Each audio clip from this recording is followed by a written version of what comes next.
जय श्री कृष्णा। राधे राधे। आप सभी को अक्षय तृतीया की हार्दिक शुभकामनाएं। हिंदू कैलेंडर के अनुसार वैशाख महीने की तीसरी तिथि को अक्षय तृतीया मनाई जाती है। अक्षय एक संस्कृत शब्द है जिसका अर्थ है कभी नष्ट न होने वाला। ऐसा माना जाता है कि यह दिन सौभाग्य और सफलता लेकर आता है। इस दिन सूर्य और चंद्रमा अपनी शुभता के चरम पर होते हैं। इसी दिन वेद व्यास जी ने श्री गणेश जी को महाभारत सुनाना शुरू किया था।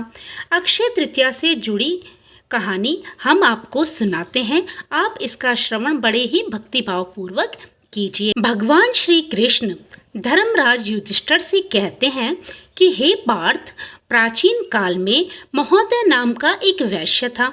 महोदय अत्यंत सत्यपरायण, मृदुभाषी, निर्मल तथा देवताओं एवं ब्राह्मणों का पूजन करने वाला था। उसे विभिन्न प्रकार के पुण्याख्यान श्रवण करना प्रिय था।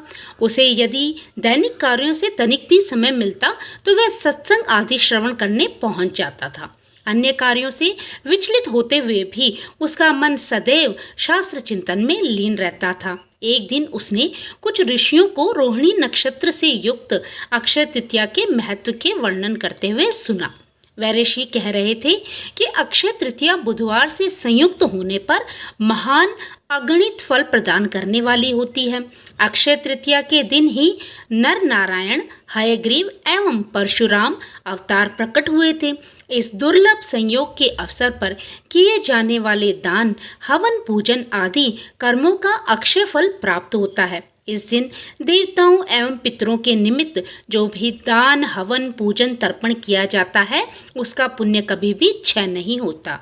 ऋषि मुख से अक्षय तृतीया व्रत का महात्म्य सुनकर वह वैश्य मन ही मन विचार करने लगा कि ये तो अति उत्तम व्रत है, अतः मुझे भी इसका पुण्य फल अर्जित करना चाहिए। ये विचार करते हुए महोदय गंगा जी के तट पर जा पहुंचा। गंगा के परम पवित्र जल में उसने अपने पितृदेवताओं का तर्पण किया।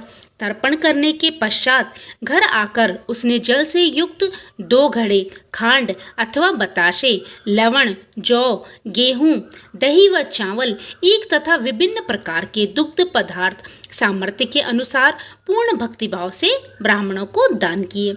हे पार्थ, उसकी धर्मपत्नी का मन माया के बंधन में फंसा हुआ था, अतः वह अपने दानवीर पति को दान आदि कर्म करने से रोकने का पूर्ण प्रयास किया करती थी, किंतु महोदय अत्यंत उदार एवं दयालु प्रवृत्ति का होने के कारण निरंतर धर्म, कर्म आदि गतिविधियों में लीन रहता था।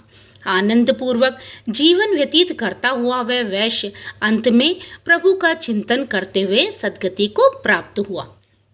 हे युधिष्ठिर, आगामी जन्म में महोदय वैश्य ने शिवतीपुरी नामक स्थान पर क्षत्रिय के रूप में जन्म लिया।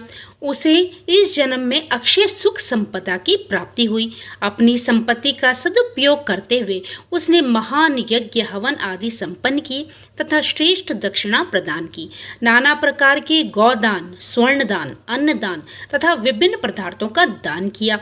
निर्धनों, याचकों तथा नेत्रहीनों की यथासंभव सहायता की। इतना दान पुण्य करने पर भी उसकी संपदा का अंत नहीं हुआ। अपने इस जीवन में भी महोदय ने उत्तम प्रकार के भोगों को भोगा तथा श्रेष्ठ जीवन व्यतीत किया।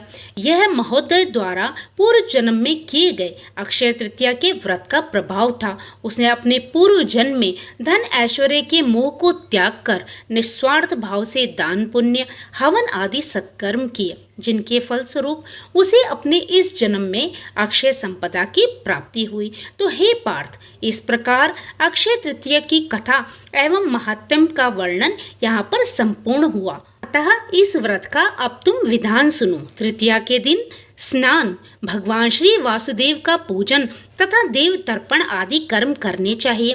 दिन में एक समय ही आहार ग्रहण करना चाहिए। अक्षय तृतीया के दिन जौ का हवन किया जाता है। इस अवसर पर कनक सहित जल से पूर्ण घड़े यव, गोधूम, चना, सतुआ तथा दध्योदन का दान करना चाहिए। इस व्रत में ग्रीष्म ऋतु से उत्पन्न होने वाले ऋतु फलों आदि का दान करना भी अत्यधिक महत्वपूर्ण माना जाता है। हे निष्पाप, अक्षय तृतीया के दिन छत्र, जूते, गौ, भूमि, स्वर्ण तथा वस्त्र आदि जो भी भगवान की प्रिय वस्तु दान की जाती है वो समर्पित हो अक्षय हो जाती है। हे प्रिय युधिष्ठिर, मैंने अक्षय तृतीया का संपूर्ण महात्म्य एवं विधान कह डाला है।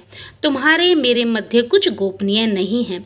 इस तिथि पर किए गए जब तब हवन यज्ञ दान पुण्य कभी नष्ट नहीं होते तथा देवताओं एवं पितरों के निमित्त पूजन तर्पण अक्षय फल प्रदान करते हैं, इसलिए यह अक्षय तृतीया कहलाती है। तो ये थी अक्षय तृतीया की कथा। ये कथा आपको कैसी लगी प्लीज़ कमेंट करके बताइएगा। अगर आप मेरे चैनल पे नए हो तो प्लीज़ मेरे चैनल को सब्सक्राइब करना मत भूलिएगा। तो फिर प्रभु का नाम लेते रहिए और पुण्य के भागी बनते रहिए। कलयुग केवल नाम आधारा, सुमिर सुमिर नर उतरहि पारा।